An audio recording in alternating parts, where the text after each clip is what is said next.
لا حول ولا قوة إلا بالله العلي العظيم. أعوذ بالله من الشيطان اللعين الرجيم. بسم الله الرحمن الرحيم. الحمد لله رب العالمين باعث الأنبياء والمرسلين به نستعين وهو خير ناصر ومعين عليه نتوكل وإليه ننيب. ثم الصلاة والسلام على نبيه الكريم سيدنا ونبينا أبي القاسم المصطفى محمد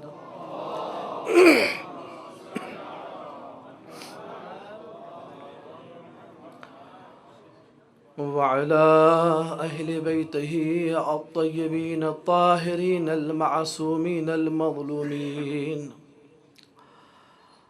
أذهب الله عنهم الرجصا وطهرهم تطهيرا.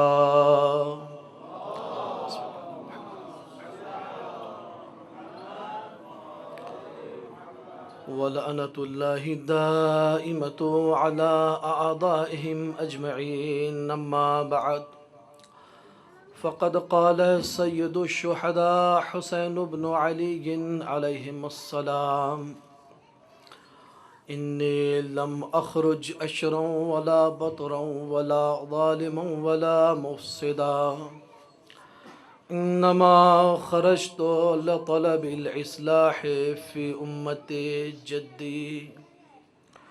أريد أن آمر بالمعروف وأنهى عن المنكر وأسير بسيرة جدي وأبي. صلوات پڑھیں محمد وآل محمد پہ.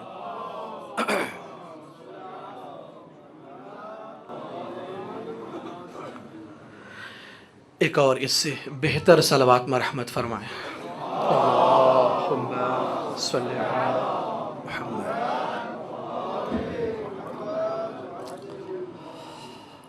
عزیزان محترم، آغاز مجلس سے پہلے مجھے اس بات کا حکم دیا گیا ہے کہ جو مومنین، علماء، طلاب افاضل منبر سے قدر فاصلہ بنائے رکھے ہوئے ہیں، میری التجا ہے کہ ذرا آپ قریب آ جائیں تاکہ بعد میں آنے والوں کے لیے کوئی مشکل اور کوئی زحمت نہ ہو.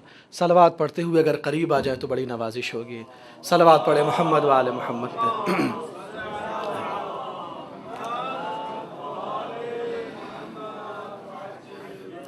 ایک اور صلوات پڑھیں محمد وآل محمد پہ.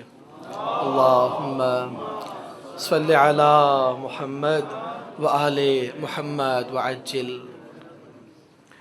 یہ فرش عزا، یہ ہمیں بہت خاص تہذیب و تمدن کا درس دیتی ہے.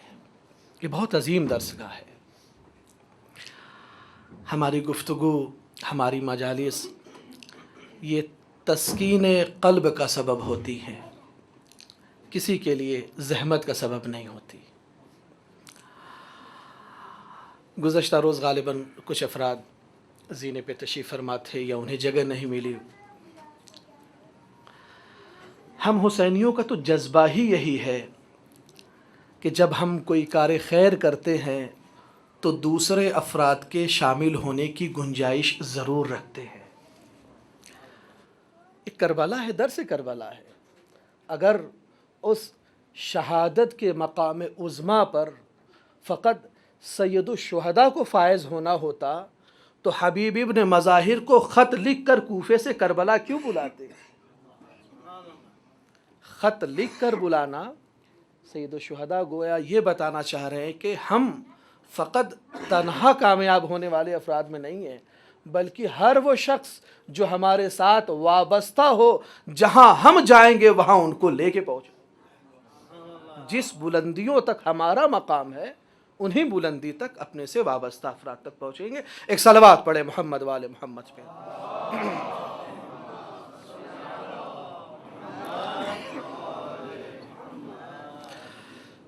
برادر عزیز نے ابھی خوبصورت اشعار آپ کے سامنے پیش کیے ہیں، اس میں آپ نے غور فرمایا کہ دو مصرے ایسے تھے کہ جو قابل توجہ تھے۔ چونکہ میرا بھی ایک خاص ذوق ادب ہے اور گاہ گاہ میں کچھ کہہ لیتا ہوں،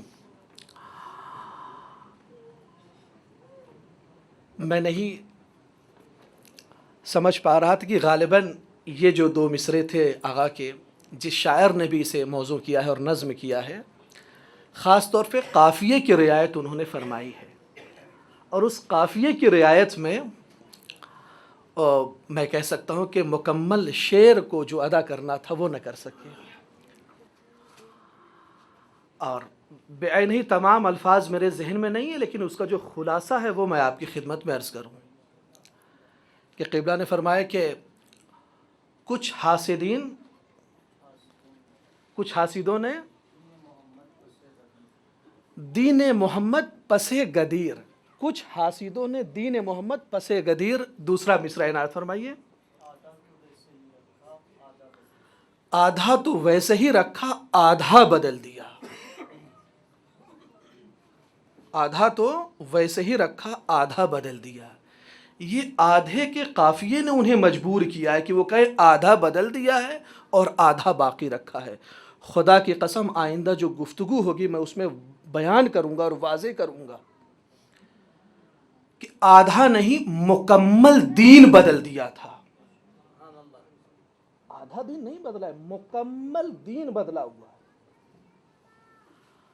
چونکہ بات آن پڑی ہے تو میں بہت سرسری طور پہ گزر جاؤں۔ راوی کہتا ہے کہ آج جب میں اپنی آنکھ کھول رہا ہوں تو شریعت محمدیہ کا کوئی رکن باقی نہیں ہے سوائے نماز کے،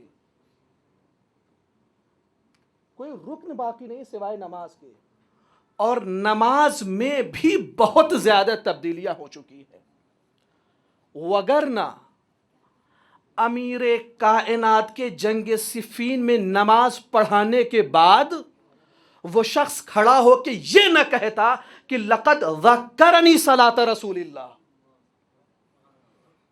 لقد ذکرنی صلاۃ رسول اللہ، آج مجھے رسول اللہ کی نماز یاد آ گئی ہے۔ اس کا مطلب یہ ہے کہ اس سلسلوں کے بعد رسول اللہ کی نماز میں وہ تبدیلی ہو گئی تھی جو رسول اللہ نہیں پڑھاتے تھے۔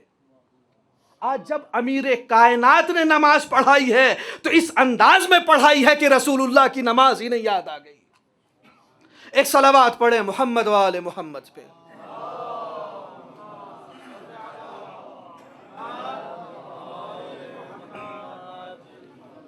تو عزیزان گرامی، یہ کہنا ضروری تھا، اس لیے میں نے جملہ معترضہ کے طور پہ اس گفتگو کو میں نے چھیڑ دیا۔ انشاءاللہ آئندہ گفتگو میں اس سلسلے میں بات ہوگی۔ کیوں؟ اس لیے کہ میں نے پہلی گفتگو میں، پہلے روز کی مجلس میں یہ بات کہی تھی کہ اصلاح افساد کے مقابل میں ہے، اور سید الشہداء علیہ السلام جب اصلاح کے لیے نکل رہے ہیں تو اتنی عظیم قربانی دی ہے کہ تاریخ بشریت میں اس قربانی کی کوئی نظیر نہیں ملتی، کوئی ایسی قربانی ہے ہی نہیں ہے۔ اصلاح کے لیے نکلے تھے، تو اس کا مطلب یہ ہے کہ جب اصلاح کو ضرورت تھی اتنی بڑی قربانی کی، تو اس کا مطلب ہے کہ اس اصلاح کے مقابل میں جو فساد ہے وہ بھی اپنی نوعیت میں بے مثل و بے نظیر رہا ہوگا، فإلا اتنی بڑی قربانی کی ضرورت نہ تھی۔ اگر امت کے درمیان جو فساد برپا ہو گیا تھا، شریعت محمدیہ میں جو تبدیلی ہو گئی تھی اور دین پیغمبر کو جو منسوخ کر دیا گیا تھا، اگر سید الشہداء کی تنہا قربانی سے وہ فسادات اصلاح میں تبدیل ہو جاتے تو یقین مانے سید الشہداء اپنے ساتھ اکبر کو نہ لے کے جاتے، عباس کو نہ لے کے جاتے، قاسم کو نہ لے کے جاتے، اور حد تو یہ ہے کہ علی اصغر کو نہ لے کے جاتے۔ حضرت علی اصغر کو نہ لے کے جاتے؟ اصغر کا وجود بظاہر اصغر ہے، بظاہر اصغر ہے، لیکن جس مقام پر آ کر سید الشہداء نے اصغر کو قربان کیا ہے، اس قربانی کے بعد اصغر اکبر کے برابر ہو گئے، اصغر اکبر کے برابر ہے۔ آج تک مظلومیت حضرت علی اصغر پر یہ کائنات گریہ ہونا، آج تک۔ عزیزو آپ غور فرمائیے، کیوں ایک چھوٹے سے اور معصوم بچے کو، جسے بھوک اور پیاس کی اتنی تڑپ ہے کہ اب تھوڑی دیر کا وہ بچہ مہمان ہے، تھوڑی دیر کا وہ بچہ مہمان ہے، لیکن اس کو بھی لے کے گئے مقتل میں، قتل گاہ میں۔ کیوں؟ اس لیے کہ یہ امت جو سو رہی ہے، جس کا ضمیر کئی تہوں میں خواب کی سویا ہوا ہے، اس کو ایک قربانی، دو قربانی کی ضرورت نہیں ہے، اس کو 72 شہادتوں کی ضرورت ہے، 72 قربانیوں کی ضرورت ہے، تب یہ امت کا سویا ہوا ضمیر بیدار ہوگا۔ بہت بڑی قربانی ذان گرامی۔ تو میں نے یہ بھی بیان کیا تھا کہ جب اتنی بڑی قربانی دی ہے سید الشہداء نے، تو اس کا مطلب یہ ہے کہ اس کی حفاظت کا بھی انتظام کیا ہوگا، اور سید الشہداء کو یہ بھی معلوم ہے کہ ہماری قربانی کے بعد ہماری شہادت کے آثار کو یہ کائنات مٹانے کی کوشش کرے گی، شہادت کے آثار کو، اس کے اثرات کو مٹانے کی کوشش بھی ہوگی۔ میں کیوں بار بار کہتا ہوں کہ یہ اتنی عظیم قربانی ہے، اور اس عظیم قربانی کے آثار کو ظالم مٹانے کی کوشش کریں گے،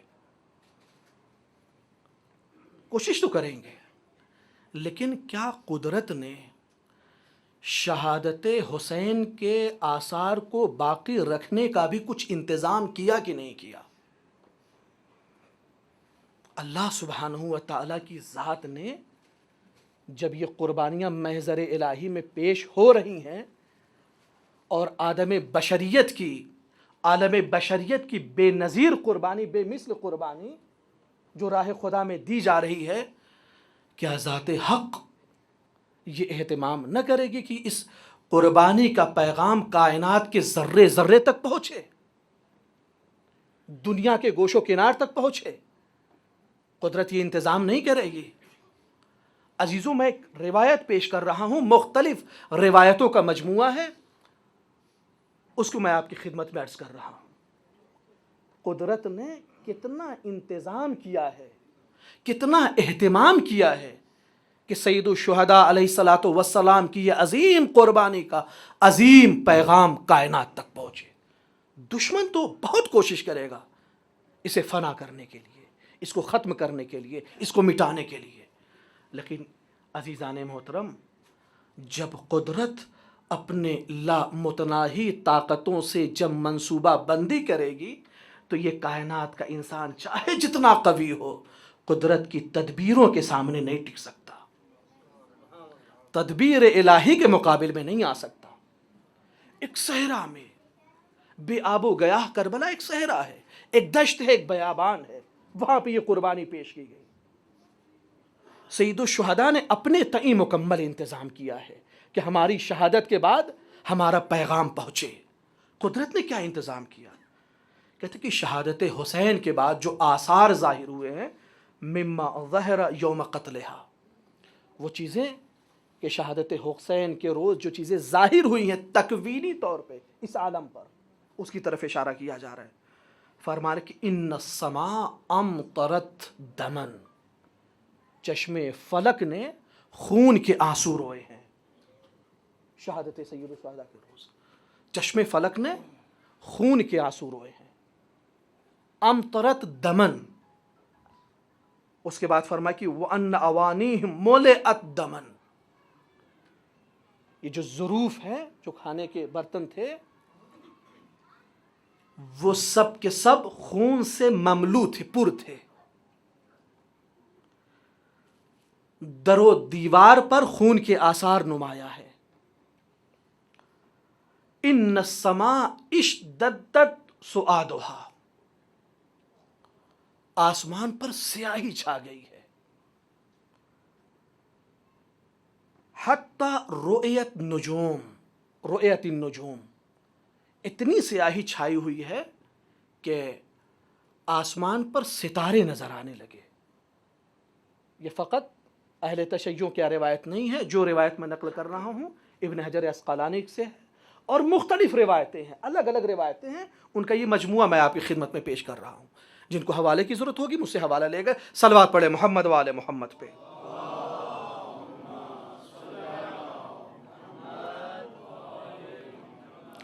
اس کائنات میں ایسی سیاہی چھائی کہ حتی ظن الناس ان القیامت قد قامت، لوگوں کو یہ گمان ہو گیا کہ شاید قیامت آن پڑی ہے۔ یہ تکوینی آثار ہیں۔ کیوں آثار ہیں یہ؟ کوئی تو ہوگا جو یہ پوچھے گا کہ آج کیا ہو گیا، کیوں دن رات میں تبدیل ہو گئے، اور ایسی تاریکی چھا گئی کہ جہاں سورج کو طلوع ہونا تھا ستارے نظر آنے لگے۔ یہ پیغام قدرت ہے لوگوں تک، شہادت حسین کا۔ قدرت اپنے انداز میں پیغام پہنچا رہی ہے کہ دیکھو آج کتنی عظیم شہادت ہوئی ہے۔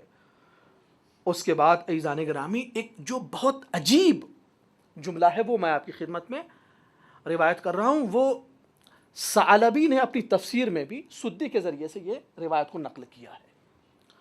ایک عجیب اثر شہادت حسین کا، وہ کیا ہے؟ فرماتے ہیں کہ ان الحمرۃ التي مع الشفق لم تکن قبل قتل الحسین۔ ان الحمرہ التي مع الشفق،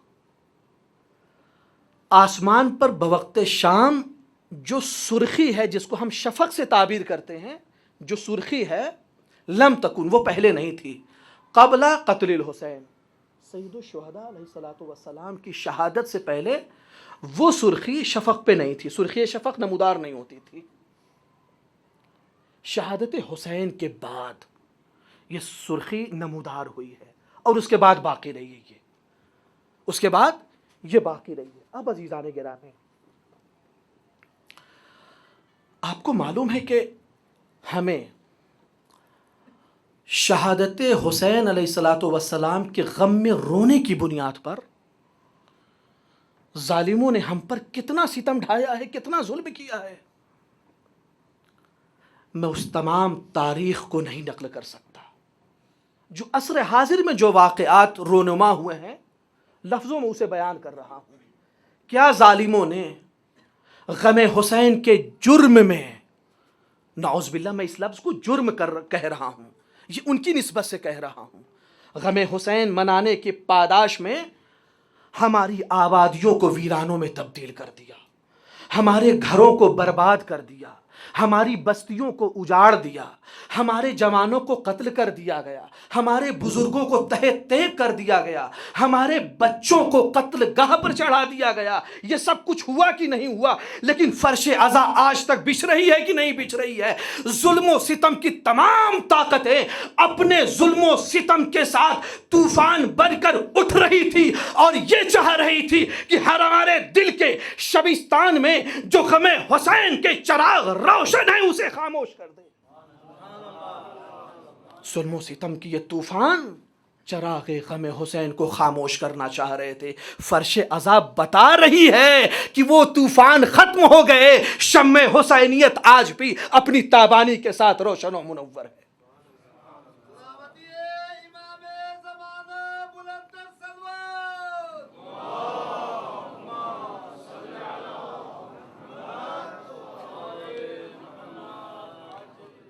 ظالم کا ظلم ختم ہو گیا، ہماری آبادیاں ویران ہو گئی، حقیقت ہے، ہمارے بچے تہہ تیغ ہو گئے، حقیقت ہے، ہمارے بوڑھے قتل کر دیے گئے، یہ حقیقت ہے، ہمارے گھر اجڑ گئے، یہ حقیقت ہے، لیکن خدا کی قسم یزیدیت اپنے منصوبے میں کامیاب نہیں ہو سکی۔ وہ چاہ رہی تھی کہ فرش عزا بچھانے والا کوئی نہ رہے، وہ چاہ رہی تھی ذکر حسین منانے والا کوئی نہ رہے۔ ہمارا وجود بول رہا ہے کہ ہم تمنا فاطمہ زہرا ہیں، ہمارا وجود بول رہا ہے کہ ہم آرزو فاطمہ زہرا ہیں، ہمارا وجود بول رہا ہے اس حقیقت کی طرف۔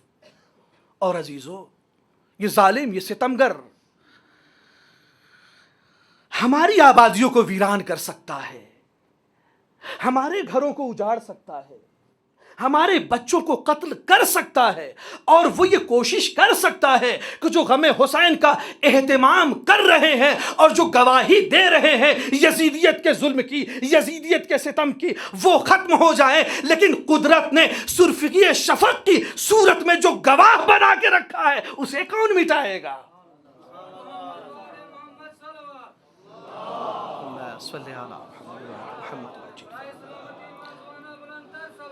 ذرا سا اور قریب قریب آ جائیے، صلوات پڑھے محمد والے محمد پہ۔ میری التجا ہے کہ ذرا سا اور قریب قریب آ جائیے،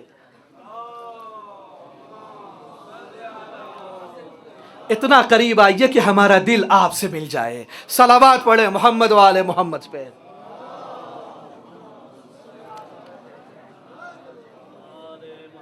بہت شکریہ، بہت شکریہ، مولا آپ کو سلامت رکھے۔ تو یہ اہتمام قدرت نے کیا تھا کہ کائنات کوشش کرے گی، کائنات آثار شہادت حسین کو مٹانے کی کوشش کرے گی، لیکن تکوینی طور پہ قدرت وہ اہتمام کرے گی کہ جو چیز شہادت حسین کی منفرد گواہ ہے، جسے ہم اپنی زبان میں سرخی شفق کہتے ہیں، ظالم کا ہاتھ تو وہاں پہنچ ہی نہیں سکتا۔ کیسے مٹا سکتے ہو تم؟ ہمارا وجود بھی شہادت حسین کا گواہ ہے، یزیدیت کے ظلم کی گواہی دے رہا ہے ہمارا وجود، نہیں مٹا سکتی یہ کائنات کے لوگ۔ اب عزیزان گرامی، جو کل سے میں نے گفتگو چھوڑی تھی اب اس کی طرف میں آ رہا ہوں۔ کل میں نے کہا تھا کہ سید الشہداء علیہ الصلوۃ والسلام نے ایک مکمل وصیت نامہ قیام کربلا سے پہلے تحریر کر کے اپنے بھائی محمد حنفیہ کے نام روانہ کر دیا۔ اس کے فقرات پہ غور فرمائیے، آپ فرماتے ہیں کہ ان الحسین یشہد اللہ الہ الا اللہ وحدہ لا شریک لہ وان محمدا عبدہ ورسولہ۔ سارے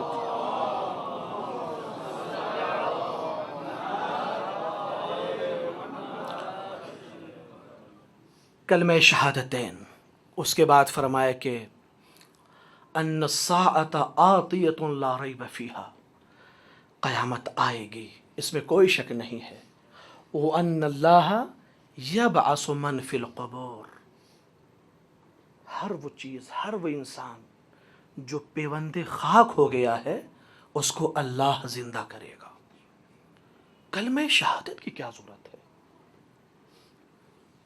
کیا ضرورت ہے؟ کبھی آپ نے غور فرمایا کہ سید الشہداء علیہ الصلوۃ والسلام عموماً جب کوئی شخص اپنے آپ کو یہ محسوس کرتا ہے کہ دنیا سے رخصت ہونے والا ہے تو وصیت نامہ لکھتا ہے، اور بسم اللہ الرحمن الرحیم، اور اس کے بعد جو بہت ضروری امور ہوتے ہیں ان کو لکھتا ہے اور کچھ خاص چیزوں کی طرف وصیت کرتا ہے۔ عام طور سے وصیت ناموں کی کیفیت یہی ہوتی ہے۔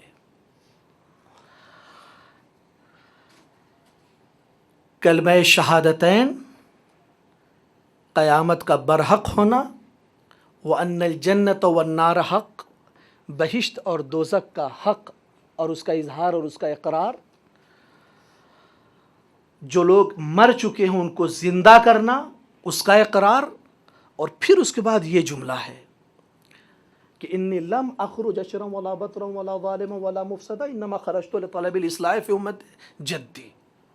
پھر اس کے بعد کے فقرے ہیں کہ فمن قبلنی قبول الحق فاللہ اولا بالحق۔ اب آپ غور فرمائیے کہ یہ جو شہادت کے فقرے ہیں، یا یہ کہوں کہ جو اسلامیات کے رکن ہیں، اسلامیات کے رکن ہیں، ان کو وصیت نامے میں تحریر کرنے کی کیا ضرورت ہے؟ بہت توجہ عزیزان گرامی، ان تمام ارکان میں جہاں پر ہمارے بقیہ ائمہ علیہم السلام نے ولایت امیر کائنات پر بہت زور دیا ہے، اس وصیت نامے میں نہیں آپ کو ملے گا، ولایت نہیں ہے، وَأَصِيرَ بِصِيرَةِ جدی و ابی ہے، لیکن اس کلمہ شہادت کے بعد امیر کائنات کی ولایت کا اقرار نہیں ہے۔ کیوں؟ اقرار تو ہو سکتا تھا عزیزو، اس کے پیچھے بہت بڑی مصلحت ہے۔ کس کے مقابل میں سید الشہداء قیام فرما رہے ہیں؟ یزید۔ حسین کون ہے؟ حسین وارث علی، وارث مصطفیٰ، وارث انبیاء ما سبق۔ کس کے مقابل میں؟ یزید کے مقابل میں۔ یزید کون؟ یزید وارث ابن، اور وہ کس کا وارث اور وہ کس کا وارث؟ آپ طے کرتے چلے جائیے، ایک جگہ نتیجہ یہ نکلے گا کہ حسین وارث غدیر ہیں اور یزید مخالف غدیر ہے۔ یزید مخالف، حسین وارث غدیر اور یزید مخالف غدیر۔ سید الشہداء کے منصوبے کو آپ سمجھیے، ابھی تک جتنی حکومتیں آئی ہیں انہوں نے اپنے مخالف کو دو طرح سے قتل کیا ہے۔ اس حکومت سے پہلے جو حکومتیں آئی ہیں انہوں نے اپنے مخالفین کو دو طرح سے قتل کیا ہے۔ ایک تو یہ کہہ کے کہ فلاں مرتد ہو گیا تھا، دوسرا اس انداز میں قتل کیا گیا ہے کہ قاتل کا کبھی پتہ ہی نہیں لگا، قاتل کا کبھی پتہ نہیں لگا۔ یہ کلمہ شہادت محافظ قیام کربلا ہے۔ میں دونوں نمونے آپ کی خدمت میں بہت جلدی سے پیش کر رہا ہوں۔ جناب مالک بن نویرہ، یہ کون شخص ہیں؟ رسول اللہ کی خدمت میں حاضر ہوئے، قبیلہ ینبو کی ایک شخصیت، اور ان کی اصل، ان کے قبیلے کی جو شاخ ہے بنی تمیم ہے۔ بنی تمیم وہی قبیلہ ہے کہ جس قبیلے سے تعلق خلیفہ اول کا ہے۔ رسول اللہ کی خدمت میں حاضر ہوئے اور کہتے کہ اللہ کے رسول مجھے دین سکھائیے۔ تمام دین کے ارکان سکھا دیے، تمام دین کے ارکان، نماز، روزہ، حج، زکوٰۃ، اور ان ارکان کو بھی بتایا کہ جن سے دور رہنا ہے، چوری، زنا، ان تمام چیزوں سے دور رہنا۔ انہی میں سے ایک اور رکن جو سب سے اہم ہے، وہ اہم رکن ولایت امیر کائنات کا، کہا کہ میرے بعد ہاتھ کی انگلی سے اشارہ کیا کہ ان کی وصایت اور ولایت کا اقرار ہے۔ وہاں پہ امیر کائنات بیٹھے ہوئے ہیں، یعنی انگلی سے یہ اشارہ کیا ہے کہ ان کی ولایت اور ان کی وصایت کا اعلان، اقرار۔ دوبارہ مالک بن نویرہ کہتے ہیں اللہ کے رسول میں ایک شخص سے فراموش کار ہوں۔ اللہ کے رسول دوبارہ بتائیے، دین کو مضبوطی سے حاصل کرنا چاہتے ہیں۔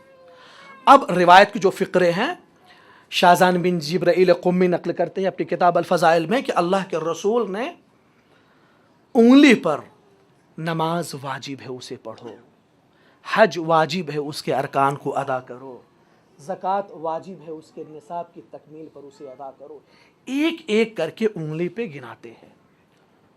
اور پھر اس کے بعد جناب مالک بن نویرہ کہتے ہیں کہ وَرَبِّ الْكَعْبَةِ تَعَلَّمْتُ الدِّينَ، رب کعبہ کی قسم اب میں دین سیکھ گیا، اور یہ کہہ کے کھڑے ہو گئے اور جانے لگے۔ اللہ کے رسول مسکرا کر مالک بن نویرہ کو دیکھتے ہیں اور کہتے کہ من احب ان ينظر الى رجل من اہل الجنہ فلینظر الى هذا الرجل، جو شخص یہ چاہتا ہے کہ اہل بہشت کے کسی شخص پر نظر ڈالے تو اس شخص پہ نظر ڈالے، اس شخص کو دیکھے، اس شخص کو دیکھے۔ کہتے کہ جیسے یہ جملہ دو بزرگ افراد نے دیکھا، اور آپ سمجھتے ہیں کہ وہ دو بزرگ افراد کون ہیں؟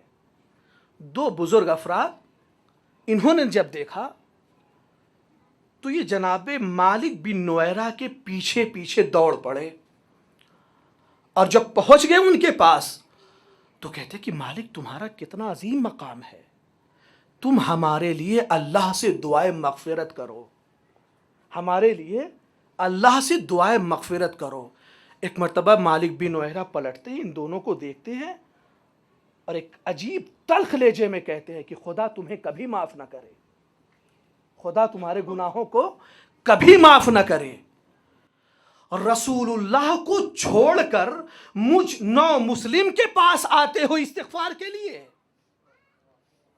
رسول اللہ کو چھوڑ کر مجھ نئے مسلمان کے پاس آتے ہو، میرا کیا عمل ہے؟ میں نے تو ابھی کوئی خاص عمل بھی انجام نہیں دیا ہے۔ عزیزان گرامی، یہ مالک بن نویرہ بزم رسالت مآب میں کتنی دیر ٹھہرے، کتنی دیر رکے، کتنی تعلیمات حاصل کی، ارکان دین کو مختصر لمحوں میں سیکھ کر روانہ ہو گئے، لیکن جب اٹھے ہیں تو رسول اللہ کی معرفت مکمل وجود میں ڈھل چکی تھی، رسول اللہ کی معرفت مکمل وجود میں ڈھل چکی تھی۔ سمجھ رہے تھے کہ رسول اللہ کا کیا مقام ہے، ان کے ہوتے ہوئے کسی اور کے پاس استغفار کے لیے جانا یہ کوئی عقل مندی نہیں ہے۔ اب عزیزو ایک جملہ میں آپ کی خدمت میں عرض کروں، اس کا مطلب یہ ہے کہ عرفان رسول کے لیے رسول اللہ کے پاس بیٹھنا زیادہ ضروری نہیں ہے۔ ضروری نہیں ہے کہ رسول اللہ کے ساتھ آپ حضر میں ہو، سفر میں ہو، جنگ میں ہو، سکون کے عالم میں ہو، جبل میں ہو، دشت میں ہو، صحرا میں ہو۔ گویا رسول اللہ کے عرفان کے لیے قلب و نظر کی پاکیزگی کی ضرورت ہے، بزم رسالت مآب میں دیر تک ٹھہرنے کی ضرورت نہیں ہے۔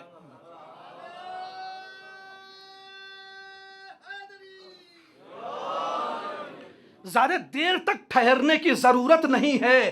قلب و نظر اگر پاک ہیں ایک آن میں معرفت رسول حاصل ہو جائے گی، لیکن اگر قلب و نظر پاک نہیں ہے تو تم مدتوں تک پہلو رسول میں بیٹھے رہو گے، رسول کے عمل کی حکمت کو نہ سمجھو گے، پھر کہو گے کہ صلح حدیبیہ میں مجھے ایسا شک ہوا کہ اس سے پہلے کبھی ہوا ہی نہ تھا،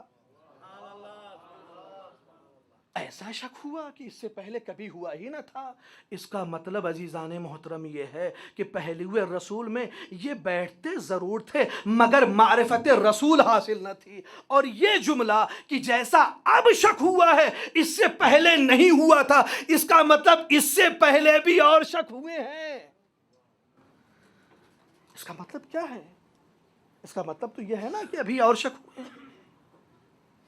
لہٰذا بزم رسالت مآب میں زیادہ دیر تک بیٹھنا ضروری نہیں ہے۔ اپنے قبیلے کی طرف روانہ ہو گئے، رسول اللہ کی وفات ہوئی اور جمعے کا دن ہے، مالک بن نویرہ مدینے تشریف لائے اپنے قبیلے سے، اپنے گاؤں سے، اپنے دیہات سے، اور اب جب آئے ہیں تو دیکھا کہ سامنے وہ شخص ہے کہ جس کے لیے رسول اللہ نے اپنی وصایت اور ولایت کا اعلان نہیں کیا تھا۔ روایت کے فقرے ہیں کہ جب انہوں نے دیکھا کہ یہ کون ہے تو چونکہ دونوں افراد کا تعلق قبیلہ بنی تمیم سے تھا تو جناب مالک کہتے ہیں کہ کیا تو میرا وہی تمیمی بھائی نہیں ہے؟ کہا جی میں وہی ہوں۔ کہا پھر جانشین رسول کون ہے؟ تو ایک شخص نے آگے بڑھ کے کہا کہ یہ دیہاتی تجھے خبر نہیں ہے کہ رسول اللہ کی وفات کے بعد کچھ اختلاف ہوئے، کچھ نزاع واقع ہوئی اور ہم نے اس شخص کو اپنا خلیفہ منتخب کر لیا۔ تو جناب مالک بن نویرہ کے جو جملے ہیں وہ یہ ہے کہ نزاع واقع نہیں ہے، تم نے رسول اللہ کے ساتھ خیانت کی ہے۔ صریح جملہ ہے، تم نے رسول اللہ کے ساتھ خیانت کی ہے۔ بہادر انسان ہے۔ اب آپ یہ بتائیے کہ حکومت ان کو زندہ رہنے دے سکتی ہے؟ چنانچہ مالک بن نویرہ اپنے قبیلے واپس چلے گئے، ادھر خالد بن ولید کو آمادہ کر کے بھیجا گیا، پوری تاریخ آپ کی نظر کے سامنے ہے۔ عزیزان گرامی، اس پوری تاریخ میں آپ یہ دیکھیں کہ مالک بن نویرہ کے قتل کے بعد ان کے سر کو اس آگ میں ڈال دیا گیا ہے جس میں خالد بن ولید کھانا بنا رہا ہے، وہاں رکھا گیا ہے۔ لیکن حکمت پروردگار یہ ہے کہ سر محفوظ رہا ہے آپ کا۔ قتل کر دیا گیا، واپس آئے، کیا ہوا؟ کہا دین سے خارج ہو گئے تھے، دین سے نکل گئے تھے۔ دین سے نکلے نہیں تھے، اہل بیت کے چاہنے والے تھے، دین سے نکلے نہیں تھے۔ لیکن حکومت کی پالیسی اور حکمت عملی کو دیکھیے، اپنے مخالف کو دو طرح سے قتل کرے گی۔ ایک یہ ہے کہ یہ الزام لگایا جائے کہ دین سے نکل گئے تھے۔ اب جب دین سے نکل جانے کا یا ارتداد کا اتہام لگا دیا جائے تو پھر کون شخص ہے جو حاکم کے خلاف بولے گا؟ ہے کسی میں جرأت؟ کوئی نہیں۔ دوسرا وہ فرد کہ جسے بہت خاموشی کے ساتھ قتل کر دیا گیا، حکومت کا مخالف، اور قاتل کا پتہ نہ لگا، سعد بن عبادہ، حکومت کا انکار کیا، شام چلے گئے۔ میں بہت جلدی سے اپنی گفتگو کو تمام کر رہا ہوں، یہ سارے تاریخی حوالے ہیں عزیزو۔ یوں ہی نہیں میں کہتا کہ کربلا بہت غور سے پڑھنے کی چیز ہے۔ ایک ایک کام جو سید الشہداء نے کیا ہے بڑی دقتیں پوشیدہ ہیں اس میں۔ سعد بن عبادہ شام چلے گئے، شام کی کسی ایک قریے میں ہیں، اور تاریخی باریکیاں وہ آپ کے پیش نظر ہے۔ قتل کر دیا گیا۔ حاکم کے پاس جب معاملہ آیا تو لوگوں نے یہ ادعا کیا کہ شام کے کسی علاقے میں یہ تھے اور وہاں پر جناتوں نے انہیں قتل کر دیا۔ کس نے قتل کیا؟ جناتوں نے۔ اب کون ہے جو جنات کے پاس جائے گا، قصاص لے گا؟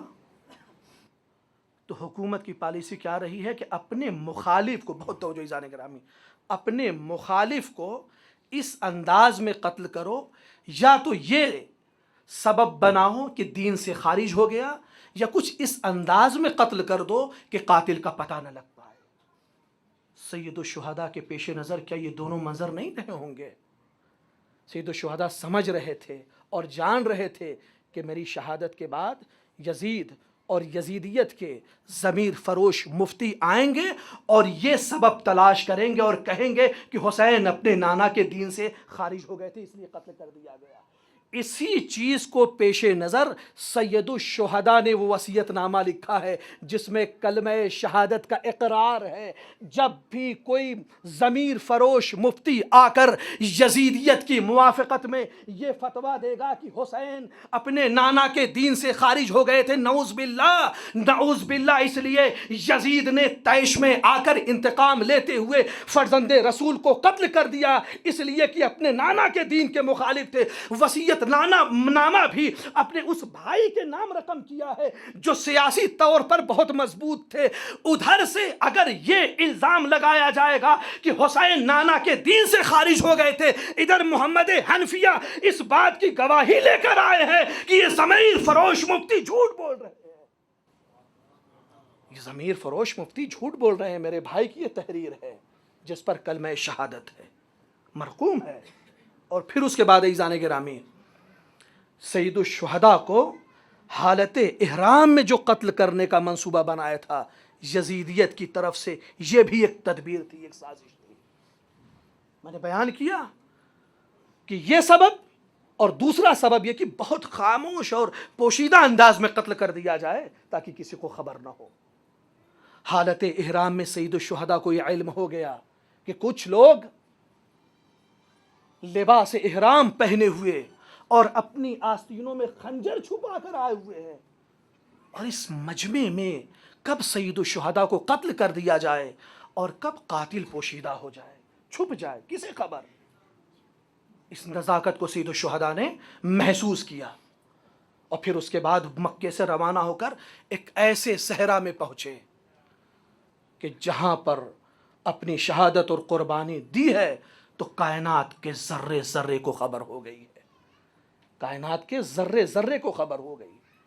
یہ جو تکوینی طور پہ جو آثار مرتب ہوئے تھے مدینے میں، مکے میں، کوفے میں، شام میں، حتیٰ بیت المقدس کے اطراف. یہ کیا تھے؟ یہ گواہی تھے اس بات کی کہ حسین مظلوم شہید کر دیے گئے. عزیزان گرامی، یہ کلمہ شہادت قیام کربلا کے لیے محافظ کی حیثیت ہے. قیام کربلا سے پہلے 2 محافظ کلمہ شہادت کی صورت میں، قیام کربلا کے بعد 2 محافظ زینب اور سید سجاد کی صورت میں. کیوں قتل کیا گیا؟ کہ بغضاً لابیک، بغضاً لابیک. کربلا سے پہلے امیر کائنات کے قاتل کا پتہ نہیں تھا.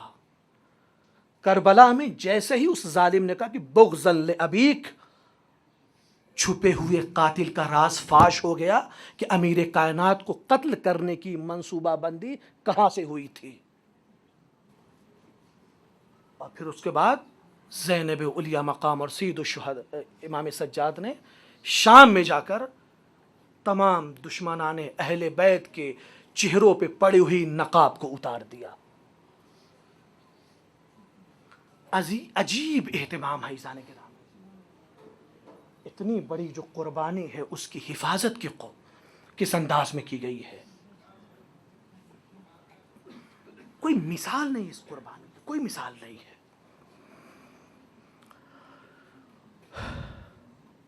20 ذی الحجہ کو جناب میثم تمار کی شہادت ہے.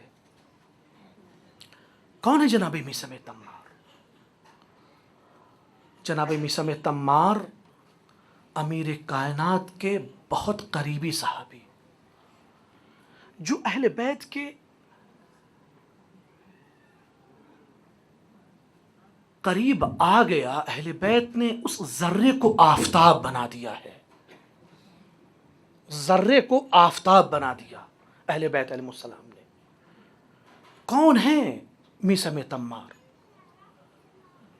ایک ادنا غلام امیر کائنات نے خریدا انہیں اور آزاد کر دیا، اور اس کے بعد خرما فروشی کی ایک دکان ہے ان کی. روایت کے جملے ہیں کہ دکان کے پہلو میں ایک چبوترا ہے، امیر کائنات اس چبوترے پہ جا کے بیٹھتے تھے. کون؟ جو مولائے کل ہے، مولائے کائنات ہے، وہ وہاں بیٹھتے. کیسی خاک نشینی ہے. جناب میثم مدینے آتے ہیں، جناب ام سلمہ کے گھر جاتے ہیں، اور اس کے بعد جناب ابن عباس. دیکھیے کہ اہل بیت سے جو وابستہ ہوا وہ کہاں سے کہاں پہنچا. جناب ابن عباس کون ہیں؟ جناب ابن عباس وہ شخص ہیں کہ جو علم تفسیر میں مولائے کائنات کے شاگرد خاص ہیں. سب جانتے ہیں، سب جانتے ہیں. ان سے ملاقات کی، اور ملاقات کرنے کے بعد کہا کہ ابن عباس، مجھ سے تم تعویل اور شأن نزول آیات قرآنی کے سلسلے میں پوچھو. میرے آقا نے مجھے بہت کچھ بتایا ہے. قلم لائے، دوات لائے، ابن عباس اور تحریر کرنا شروع کیا تفسیر آیات کو. اس کے بعد جناب میثم کہتے ہیں کہ ابن عباس، اس وقت تم کیا کرو گے کہ جب مجھے سولی پہ لٹکا دیا جائے گا، میرا 9واں نمبر ہوگا، میری سولی کی لکڑی سب سے چھوٹی ہوگی اور زمین سے بہت زیادہ قریب ہوگی. ابن عباس کون ہے؟ مولائے کائنات کے علم تفسیر میں شاگرد خاص. اور روایت کے فقرے ہیں کہ ابن عباس برہم ہو گئے، ناراض ہو گئے، اور کہنے لگے کہ تم علم غیب کی خبریں دیتے ہو، کاہن ہو. یہ لفظ ہے، کاہن ہو تم. اور یہ کہہ کے وہ جو تمام تفسیر کے اوراق تھے جس پہ لکھے ہوئے تھے، ان ورق کو چاہا کہ پارا پارا کر دے. جناب میثم تمار نے کہا کہ ابن عباس ٹھہرو، ٹھہر جاؤ، کچھ دن ٹھہر جاؤ. اگر میں جھوٹا رہا تو پھاڑ دینا، اگر سچا رہا تو محفوظ کرنے لا، لوگوں تک پہنچا دینا. کچھ دنوں کے بعد جناب میثم تمار شہید ہو گئے.